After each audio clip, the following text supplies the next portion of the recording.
So hello everyone, आप सभी का स्वागत है मोबाइल क्लासेस के इस यूट्यूब चैनल पे, जहां हम कोशिश यही करते हैं कि रीडिंग हैबिट्स को कैसे इम्प्रूव किया जाए। बाकी कल का वीडियो अगर आप देख लोगे तो ज़्यादा बेटर रहेगा आप लोगों के लिए मेरे हिसाब से, क्योंकि कल का वीडियो आप लोगों को ये सिखा देगा कि आपको रीडिंग हैबिट्स और अपने आप से न्यूज़पेपर रीड करने की हैबिट कैसे जनरेट करनी है। उस वीडियो को बकायदा मैंने कल ही अपलोड किया तो आपको इजीली मिल जाएगा। सो जाके आप देख सकते हैं। बाकी इस आर्टिकल को डिस्कस जहाँ तक हो सकता है वहाँ तक मैं आर्टिकल डिस्कस कर रहा हूँ आप सभी के साथ, पर मे बी द पॉसिबिलिटी कि शायद कब मैं अवेलेबल नहीं हो पाऊँ इसकी मेरे पास श्योरिटी नहीं है। तो जहाँ तक हो सकता है वहाँ तक मैं क्लियर कर रहा हूँ। बाकी कल का जो वीडियो है वो सेलफोन नाम से उसकी हेडिंग है, इस टाइप से है, cellphone Times of India reading how to read newspaper in 30 minutes, ऐसा कुछ करके लिखा होगा मैंने। तो उसको देख लोगे तो आप अपने आप, अगर आपके पास न्यूज़पेपर अवेल होता है तो ज़्यादा बेटर है कि आपको टाइम लगते लगते आप काफ़ी अच्छा इंप्रूव कर लोगे। बाकी इन सब बातों को हटा के अगर हम आर्टिकल के ऊपर, अपने आर्टिकल के ऊपर आए, तो आर्टिकल बहुत शानदार है, इतनी शानदार तो इसकी वोकैब है कि मजा आ जाएगा आज तो इसको पढ़ने में। करते हैं स्टार्ट आर्टिकल को। बाकी इस आर्टिकल की वोकैब की पीडीएफ आपको टेलीग्राम ग्रुप में मिल जाएगी, तो जाके आप ज्वाइन कर सकते हैं इफ यू वांट। ओके। सो अभी बस एक बार आर्टिकल के वे में चल रहे हैं। जहाँ तक हो सकता है कि मैं 16-17 तारीख तक इतने वीडियो डाल दूंगा कि वो इनफ होंगे आप लोगों के लिए रीडिंग हैबिट्स को इम्प्रूव करने के लिए। बाकी स्टार्ट करते हैं। बेसिकली आर्टिकल का जो सिनेरियो है वो आपको पहले समझना पड़ेगा, क्योंकि आदत है मेरी, मैं कुछ भी स्टार्ट करने से पहले एक्सप्लेन अच्छे से करता हूँ। तो बेसिकली चीज़ें वही हैं जो देखो, डेमोक्रेसी की बातें अब उठने लग गई है मीडिया के अंदर भी। ये अच्छी चीज़ है कि किसी ने ये बात उठाई है, तो ये चीज़ है भी सही कि आपको भी पता है कि अलग अलग तरह की रिपोर्ट्स आती है जो कि रैंकिंग डिसाइड करती है इंडिया की with respect to other countries, या ग्लोब की बात कर सकते हैं या वर्ल्ड की बात कर सकते हैं। जैसे ह्यूमन इंडेक्स आता है, वर्ल्ड हैप्पीनेस इंडेक्स आता है, और ईज ऑफ डूइंग बिजनेस आता है जो वर्ल्ड में निकालता है, हालांकि उसने अब निकालना बंद कर दिया शायद ये रिपोर्ट। तो जैसे का हंगर इंडेक्स आता है, फ्री प्रेस मीडिया इंडेक्स आता है, ऐसा कुछ इंडेक्स आता है। तो ऐसा ही एक इंडेक्स आता है जो कि इंडेक्स अपने आप में बताता है कि आप अपने देश की फ्रीडम या डेमोक्रेसी को कितना इम्प्रूव किए हो या कितना डिक्रीज किए हो। तो वो जो रिपोर्ट होती है वो बेसिकली फ्रीडम हाउस निकालता है। तो चीज आपको ये भी पता होना चाहिए कि फ्रीडम हाउस निकालता है। अगर फ्रीडम हाउस निकाल रहा है तो आपको ये चीज पता होनी चाहिए कि डेमोक्रेसी के रेस्पेक्ट में वो चीज कौन कैसे कैसे निकालता है। तो यही चीज है। बाकी अब उसमें क्या हुआ, फ्रीडम हाउस ने जो इंडेक्स निकाली उसमें इंडिया को पार्टली फ्री कंट्री की लिस्ट में डाल दिया। अगर आप मीडिया चैनल या news channel, sorry media channel के न्यूज़ चैनल अगर आप देखते होंगे तो आपने देखा होगा, तो जी न्यूज़ नाम से एक चैनल है, उसका एक शो आया था। वो डीएन एनालिसिस करते हैं, सुधीर चौधरी नाम है उनका। उन्होंने जब इसको बताया, इस चीज़ को एक्सप्लेन किया, आपको यूट्यूब पे भी मिल जाएगा जी न्यूज़ के, तो उन्होंने बताया कि ये जो फ्रीडम हाउस जो है वो इंडेक्स निकालता है, तो उसको अब मैं क्या ही बताऊं वो बात आपको। उसमें से कह रहा है कि अब अमेरिका को 83 नंबर रैंकिंग मिली है, ठीक है, और इंडिया को दी है नियर अबाउट 67, शायद मैं श्योर हूँ तो, ठीक है। अब वो बोल रहा है कि 83 मिली है 100 में से, और इंडिया को भी मिली है 100 में से। वो जी न्यूज़ के थ्रू ऐसा बोला जा रहा है कि ये जो रिपोर्ट है वो अमेरिका से आती है, और अमेरिका की गवर्नमेंट ही क्या है कि इस एनजीओ को फंडिंग करती है, तो इसीलिए अमेरिका की रैंकिंग उसने अच्छी बताई है। ये देखो अफवाह बातें होती हैं, इन बातों को नहीं ध्यान रखना चाहिए। जब अमेरिका की रैंकिंग पे 83 आई थी तो अमेरिका को भी, अमेरिका के कुछ लोगों ने उसके लिए अमेरिका को भी क्रिटिसाइज किया था कि लोग क्या है कि आजकल गवर्नमेंट में ट्रांसपेरेंसी खत्म करने पे लगे हुए हैं। तो ये सब बातें थी। तो न्यूज़ चैनल के हालात अभी थोड़े सही नहीं है, चलो कोई नहीं। बट अगर हम इस चीज़ को क्लियर करना चाहूँ तो शायद तक मैं श्योर हूँ तो 2012 या 2008 को श्योर नहीं हूँ, 2009-10 ले लेते हैं। उस टाइम जब इसकी रिपोर्ट आई थी तब 94 रैंकिंग दी गई थी अमेरिका को, जो कि गिर कर अब 83 के आसपास चली आई है। ऐसा नहीं है कि कोई फंडिंग दे रहा है तो उसकी कंट्री की चीज है तो रिपोर्ट अच्छी बताएगा और बाकी कंट्री को खराब बताएगा, ऐसा हमेशा नहीं होता। बट हाँ, इंडिया को पार्टली फ्री बता दिया, पार्टली फ्री वाली लिस्ट में डाल दिया, मतलब पूरा स्वतंत्र देश नहीं है, आपको हर चीज की राइट्स नहीं है अकॉर्डिंग टू इस इंडेक्स के थ्रू। बाकी कैसे कैसे चीजों को एक्सप्लेन किया गया है और कैसे कैसे हमें अमेरिका से या कुछ अदर कंट्री से सीखना चाहिए इन बातों को, उनके बारे में आज के आर्टिकल में अच्छे से डिस्कस करते हैं। So heading is this, it's not just election alone, ये सिर्फ इलेक्शन या इलेक्ट्रोनिक सिस्टम की ही बात अलग से एक नहीं है, ये पूरे एक डेमोक्रेसी रूट को बताता है कि आपको कैसे हर चीज को समझना चाहिए। तो what the world's largest democracy can learn from the world's oldest country democracy, where is that means the largest means over India, ये आपको बताने की जरूरत तो है नहीं वैसे, और ओल्डेस्ट मीन्स अमेरिका। तो हमें क्या सीखना चाहिए अमेरिका से, what the world largest democracy can learn from the world oldest democracy. देखो अगर पूरा स्टोरी बेस पे चलता रहूंगा तो आप भी बोर होने लग जाओगे, तो हम थोड़ा रीड करते हैं, उसके बाद जहाँ स्टोरी का रिलीफ पॉइंट उठाने का मन किया तो वहां फिर से एक स्टोरी आएगी, उसको आगे रिलेट करेंगे ताकि चीजें कनेक्ट होती हुई चले। मैं पूरा ये सारा आपको एक बार में बता दूंगा तो कुछ नहीं समझ में आएगा, ये समझ भी आएगा तो आधा समझ में आएगा। तो देखो चीजों को आर्टिकल में लोगों के लिखने का तरीका सीखो कि कैसे चीजों को रिलेट करके पूरा एक्सप्लेन कर देते हैं, बहुत शानदार तरीका। तो बात है कि a recent newspaper editorial with the headline क्या थी, thank you on the Disha Ravi judgment ended with the subtle punchline. Subtle का बेसिकली मतलब होता है कि देखो आप चीजों को अच्छे से एक्सप्लेन तो नहीं कर पा रहे हो, लेकिन आप उनका एक क्लेवर इनडायरेक्ट मेथड बता देते हो ताकि उस चीज को आप यूज कर सको। तो ये एक सबटल पंचलाइन थी, क्या थी, one hopes it's will be, कुछ तो बची है होप, ठीक है। थैंकिंग द जज, it was a fervent hope, fervent का मतलब आप मान लो है, हाँ ठीक है, होप है, that all judges will follow the justice Dharmendra Rana thoughtful enunciation या enunciate, बेसिकली enunciate आप समझ लो प्रोनाउंस की तरह ही होता है, तो किस चीज को अच्छे से प्रोनाउंस करना क्लियरली, सॉरी सॉरी। सो इनाउंसिएशन का बेसिक मीन्स यही होता है कि आप किसी चीजों को कितना क्लियरली प्रोनाउंस कर पा रहे हो। अगर मैं आगे बात करूं तो enunciation of the principle of the natural justice instant, instant का मतलब ही बेसिकली किसी चीज को हाई कर देना, ऐसा आप मान सकते हो वर्ड को, या प्रिजर्व करके रख लेना।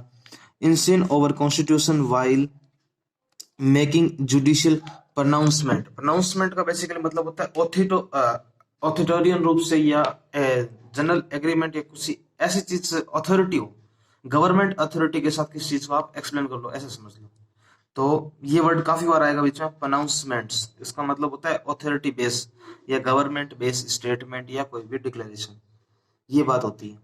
अगर हम चीजों को आगे लेके बढ़े तो ये सारी बातें, दिशा रवि वाला जो केस हुआ था आपको पता है, जो ग्रेटा थनबर्ग की टूल किट को शेयर किया था, मेरा वीडियो इस पे बनाया हुआ, आप जाके देख सकते हैं, प्लेलिस्ट बनी हुई है टाइम्स ऑफ इंडिया की। तो उस केस के अंदर कोई चीज को बताना कोई गलत नहीं होता, जिसने साफ साफ कह दिया तो पुलिस ने इसको ऐसे कष्ट एक शक के दायरे की कस्टडी के अंदर इसको रखा था, बट चीजें वैसी नहीं चलती जैसे हमेशा चलती है। जज ने साफ क्लियर कर दिया कि ऐसा कुछ भी नहीं था जिससे देश में कोई आंदोलन जीवी या ये तबलीगी, जो भी क्या बोलते हैं उसको, खालिस्तानी, सॉरी हाँ खालिस्तानी, ऐसे ऐसे ये वर्ड्स जो हैं वो कहीं ये टूल किट अपने आप में रिप्रेजेंट नहीं करता जो दिशा रवि ने ग्रेटा थनबर्ग के टूल किट को शेयर किया है। तो सब चीजों को नकार के जज ने अपना डिसीजन दिया था। तो अगर बात करें that such retraction of the basic is necessary at all 75 years of independency, तो बात करें अगर हम रिट्रेट के मतलब किसी चीज को नंबर ऑफ टाइम्स तक बार बार बोलते रहना, इज कॉल्ड द रिट्रेशन भी बोल सकते हो। द बेसिक है वो कि नेसेसरी है, जो कि हमारे 75 साल हो गए इंडिपेंडेंसी के बीच में। When we have the benefit the robust constitution and landmark judicial pronouncements over time is the sketching through the subtle indictment of the time we live in. भाई ये भी एक अपने क्लेवर और ये सब कुछ है। इंडिक्टमेंट का मतलब आप बेसिकली समझ लो एक फॉर्मल चार्ज लगा देना या एक्यूजेशन या आरोप लगा देना, छोटे मोटे आरोप कैसे कैसी चीज होती है। अभी आप न्यूज में देखोगे कि एक बंदा 20 साल से अब बाहर निकला, रेप केस था और वो रेप केस भी शायद झूठा निकला, पता नहीं कुछ ऐसा था। तो चीजें ऐसी ऐसी है कुछ, तो उस दायरे के अंदर भी बताओ हम लोग रह रहे हैं, ठीक है। It is the not restricted the judiciary, but the most of the organ executive including the police and the investigate body are revenue authorities extra। भाई कुछ तो वही है जो तो तभी तो कोई चीज। भाई पहला रेस्पेक्ट का रेस्पेक्ट पॉइंट क्या है? पुलिस पुलिस केस करती है, पुलिस डिपेंड करती है, तो ये तो कोई चीज कोर्ट तक जाती है, बात कोर्ट तक ऐसे जाती नहीं है, वहां तक डिस्कस होता है तभी जा पाती है। अगर चीजों को मैं आगे बढ़ के आपको और बताना चाहूँ तो हम अमेरिका के रेस्पेक्ट में इसको कैसे सोचेंगे कि अमेरिका में क्या हुआ था वो भी हम जानते हैं। वैसे उस पर मैंने वीडियो बना रखा था, impeachment of the Donald Trump, ऐसा कुछ मैंने वीडियो बनाया था आई थिंक। तो the world witness to the damage Trump did the very idea of the US in the 4 year terms. ठीक है, this culminated in the Washington insurrection of the January 6 in the period to that। अब बात करें हम इन words की तो culminate है, insurrection आपके सामने दो वर्ड्स आएंगे जिनकी मीनिंग आपके डाउटफुल में या आपके मन में चल रही होगी कि इसका मतलब क्या हो सकता है। तो इंसरेक्शन का मतलब आप ऐसे समझ लीजिए कि गवर्नमेंट के अगेंस्ट कोई वॉयलेशन या अपराइजिंग मूवमेंट स्टार्ट कर दे कोई गवर्नमेंट के अगेंस्ट जनता, ये मान के चलो इंसरेक्शन का मतलब। कल्मिनेट का मतलब होता है कोई पॉइंट एकदम हाईएस्ट पी पॉइंट पे पहुंचे, एकदम क्लाइमेक्स वाली सिचुएशन आ जाए ना। This is called the culminated in the Washington insurrection of the January 6 period to that. Okay, अगर इस चीज के सिनेरियो को मैं क्लियर करूं तो जनवरी 6 के अंदर क्या हुआ था कि जब डोनाल्ड ट्रंप इलेक्शन हार गए थे और जो बाइडन की ओथ हो रही थी हाउस ऑफ रिप्रेजेंटेटिव के अंदर। बेसिकली जैसे हमारे इंडिया के अंदर लोकसभा और राज्यसभा है, वैसे ही अमेरिका के अंदर एक हाउस ऑफ रिप्रेजेंटेटिव और एक सीनेट है। हाउस ऑफ रिप्रेजेंटेटिव आप लोकसभा मान लो, सीनेट को आप बेसिकली राज्यसभा मान लो, तो ऐसे ही कुछ वहां चल रहा था। नैन्सी पॉलिसी जो की थी वो तो स्पीकर थी हाउस ऑफ रिप्रेजेंटेटिव की, तो वो वहां साथ थी, और भी काफी अच्छे अच्छे नेता, सारे नेता थे वहां पे। तो वहीं क्या हुआ, डोनाल्ड ट्रंप ने मेक अमेरिका ग्रेट अगेन का लोगो या स्लोगन जो भी आप मान लो, उसके वे से इस चीज को ऐसे बूम किया, बातों को ऐसे बूमरिंग स्टार्ट की, तो लोगों में हड़कंप मच गया और लोग क्या संसद तक पहुंच गए हमला करने के लिए कि नहीं ये सब गलत कर रहे हो आप लोग। तो इन्हीं सब चीजों के बीच में भी अमेरिका ने कैसे कंट्रोल किया और चीजें कैसे कैसे हटी, और ट्रंप के ऊपर इम्पीचमेंट भी लगा था। तो most of the action were technically legal जो भी लिए गए थे, but went against the spirit of the law, but फिर भी against he was ultimately stopped for the wreaking havoc by functioning in the public roles who refused to his line and liberally interrupted by the power of the president। Basically उसने मना कर दिया था कि जो लोग दंगा करने आए थे वो मेरे आदमी थे ही नहीं। In other words they stood up of the him and did what the law required to them to do. उसने तो मना कर दिया, लेकिन जिन्होंने किया उनके अगेंस्ट तो कुछ ना कुछ सीन बना ही होगा। तो ये चीजें भी होती है और लोगों को पकड़ में आनी चाहिए, इन चीजों को आप सीधा ढीला नहीं छोड़ सकते। अगर हम पूरी चीज को इंक्लूड करके अगर पूरी बात का सिनेरियो समझे तो वो कहती है कि this include a vice president Mike Pence, the member of his cabinet, a Georgia secretary of the state, many civil servant, even same appointment official. The court have repeatedly struck down the lawsuit that were be the intent to the change the electronic outcome. बार बार यही बात हो रही थी, electronic system की बात हो रही थी ना। ट्रम्प साहब कह रहे थे इलेक्ट्रॉनिक सिस्टम आपका डाउटफुल है, ये है वो है, तो ये चीजें कहने से बार बार होती तो है नहीं। तो अगर मैं चीजों को आके लेके चलूं आप लोगों के लिए कि if Trump was finally stopped from the doing more damage then he did, जो कर चुका है, it was the largely due to the resilience and the inner strength of the American institution and the more importantly the people who staffed them. जो भी उसके साथ है, जो भी उसके सपोर्ट में, वही तो चीजें होती है। जैसे ममता बनर्जी वाली बात आप ले लो, कल की बात है, उनके पैर फ्रैक्चर हुआ था जब वो गाड़ी से बाहर आके अभिवादन कर रहे थे लोगों का। अब क्या श्योरिटी है? आपको नहीं लगता कि एक सीएम है, सीएम के साथ पुलिस फोर्स नहीं हो सकती है? अब वहां सिनेरियो क्या क्रिएट होगा कि उसको कोई गेस नहीं कर सकता। अब ठीक है, लोग अलग अलग बातें बना रहे हैं कि भाई इतनी अच्छी मुख्यमंत्री है, पूरे एक देश के मुख्यमंत्री, उसके साथ पुलिस फोर्स क्यों नहीं? चलो आचार संहिता लगी हुई होगी, कुछ और रीजन होंगे, वो हम उन बातों पे हम नहीं जाना चाहेंगे, ना ही हम हमारे सिनेरियो के बेस पे समझते हैं कि लोगों के रिस्पेक्ट में चीजों को कैसे कैसे हैंडल करके कैसे कैसे चीजों को मैनिपुलेट किया जा सकता है, वो बता रहा है। तो this include the media and the justice department, the court and the large federation of the civil society group, universities, scientific institution and the defense establishment। भाई अलग अलग फेडरेशन होता है ना, चीजों को अलग अलग बांटना होता है। जैसे सिविल सोसाइटी के ग्रुप में क्या क्या आता है, यूनिवर्सिटीज आती है, अलग अलग चीजों को सीन बना रहा है, बस वही बेस लाइन है। अगर हम इस चीज का कोर पता करें तो वो कोर ये है कि the core issue we are facing in India is the those in the public office are progressively unwilling to do what is the right. भाई अनविलिंग वो मतलब नकार ही रहे हैं, अपनी स्वेच्छा से नहीं कर रहे हैं। In align with the substantive intent and the constitution mandatory या मैंडेट मान लो जरूरी है, to say that the police and the other information enforcement agencies follow the with boring regularity, ठीक है, and stating of the obvious and regretfully it is the fast प्रीकोलेटिंग।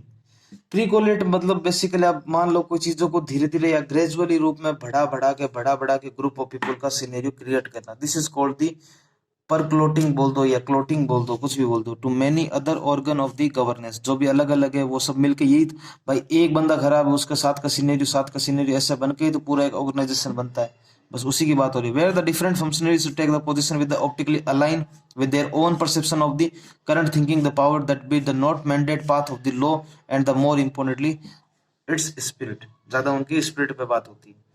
अगर मैं इसके जनरल थिंक के बजाऊं और बात करूं इसके सिनेरियो को आगे कि क्या क्या इंडिया के डेमोक्रेसी और अमेरिका की डेमोक्रेसी के बीच की बातें हैं, तो अगर जनरल पब्लिक के सिनेरियो से समझें, apart from those branded activist and आंदोलन जीवी डोंट सीम्स टू केयर, भाई जो लोग कुछ भी थोड़ा सा भी अपने सिनेरियो से हट के कोई बात कहते हैं तो उनको आंदोलन जीवी या जो भी ये वर्ड्स यूज हुए यहाँ पे एक्टिविस्ट, क्योंकि दिशा भी एक इन्वायरमेंटल एक्टिविस्ट थी और ये किसान आंदोलन में हमारे प्राइम मिनिस्टर ने उनको आंदोलन जीवी कहा है, ठीक है। तो कुछ ऐसे हैं जो किसानों को मतलब वो कह रहे हैं कि किसान आंदोलन बहुत पवित्र है। मोदी जी की जो बात है मैं उसको एकदम करेक्टली कोट करता हूँ आपके सामने, उन्होंने कहा था किसान आंदोलन बहुत पवित्र, लेकिन उसमें कुछ आंदोलन जीवी ऐसे हैं जो कि उसको पवित्रता का खंडन कर रहे हैं, ये उनकी लाइन थी। हमें उनकी लाइन को साइड में रखते हुए हम हमारे वे में चलते हैं कि अगर we have all witness in the same full silence of icons issue in the fact the same society which of the one related them, अगर वन रिलेटेड देम की बात आ गई है तो उन चीजों के रिस्पेक्ट में भी उनकी एक अलग रिस्पेक्ट होनी चाहिए। वन रेट का मतलब रिस्पेक्ट देना, या तो वन रेट देम, तो सेम सोसाइटी में तो हमें भी उनको एक रिस्पेक्ट देनी चाहिए। As wide the ranging that the CA, the love jihad incident in the UP and the other state considered the attack on the journalist and the use of citizen patriotic Indian have the exercise that the right of the peacefully protest, जबकि वो peacefully protest की बात हो रही थी। चीजें अपने right में होती है, बस ये चीजें बता रही है, छोटा छोटा पोर्शन जो मैं पढ़ रहा हूँ आपके सामने, ये चीजें वही बता रहा है कि कैसे डेमोक्रेसी की रैंकिंग डाउन आई है। वही चीजें हैं कि आपके राइट कैसे धीरे धीरे कम होते जा रहे हैं और आपको पता भी नहीं चल रहा है। आई होप आप मेरे पैराग्राफ का वे और थिंकिंग को समझ पा रहे होंगे, अगर समझ पा रहे होंगे तो ये मेरे लिए बहुत खुशी की बात होगी। अगर मैं आगे चलूं और द इंडियन मिडिल क्लास की बात करें, the Indian middle class is to exhibit and remarkable indifference in the common good, remarkable indifference in common good and the apathy upholding करते हैं अगर फंडामेंटल की principle of the democracy and the vivaciousness in its public spirit. अब vivaciousness का मतलब मैंने कहीं देखा सुना था, याद नहीं आ रहा इसका मतलब क्या था। वेकेशनेस का मतलब क्या था? वेकेशनेस का मतलब शायद हाई हो, ऐसा कुछ याद अभी दिमाग में आ नहीं रहा है वैसे मेरे। चलो इसका मतलब मैं देख के बता दूंगा आपको, कमेंट के अंदर लग दूंगा इसका मतलब, अब वोकैब के अंदर तो मिल ही जाएगा इसका मतलब। In its public spiritness and this number is the social conscience due to the self-interest, fear or greed and the consequent erosion of the national character is the key of the contributor to our situation today, जो कि अभी की situation है। Conscience का मतलब basically आप मान लो कि कोई एक बंदे के पर्सन का मोरल जो सेंस होता है वो उसी के रिस्पेक्ट में राइट या रॉन्ग को चीजों को पकड़ता है। अब उसमें उसका सेल्फ इंटरेस्ट भी हो सकता है, उसका फियर भी हो सकता है, उसका लालच भी हो सकता है, या जो कि उसके नेशनल कैरेक्टर होते हैं उसके रिस्पेक्ट में वो अपने आप को कंट्रीब्यूट करना चाहे तो उस रेस्पेक्ट में कर सकता है। लेकिन चीजें हाथ से हल्की हल्की निकलती हुई फील होती है, उसको हम नहीं नकार सकते।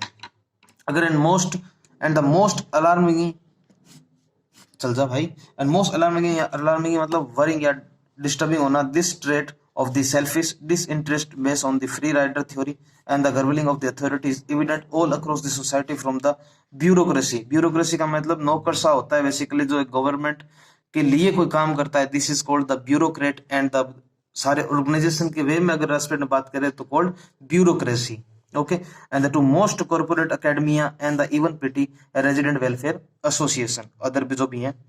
अगर इन सारे सिनेरियो को मैं साथ कर लूं और सारे इंस्टीट्यूशन की अगर बात करें तो the such institution attitude will erodes democracy is a given contrary to the popular narrative that the contrary का मतलब आप समझ लो एकदम ही मतलब भाई साहब एकदम ही अलग लेवल का, कॉन्ट्रेरी का मतलब अपोजिट टू द नेचर मान लो, आप ऐसे समझ लो। जो भी उनका एटीट्यूड होता है जो डेमोक्रेसी के रेस्पेक्ट में, वो एकदम ही कॉन्ट्रेरी है। अगर चीजों को मैं आपके लिए अब नेक्स्ट पैराग्राफ और लास्ट पैराग्राफ है,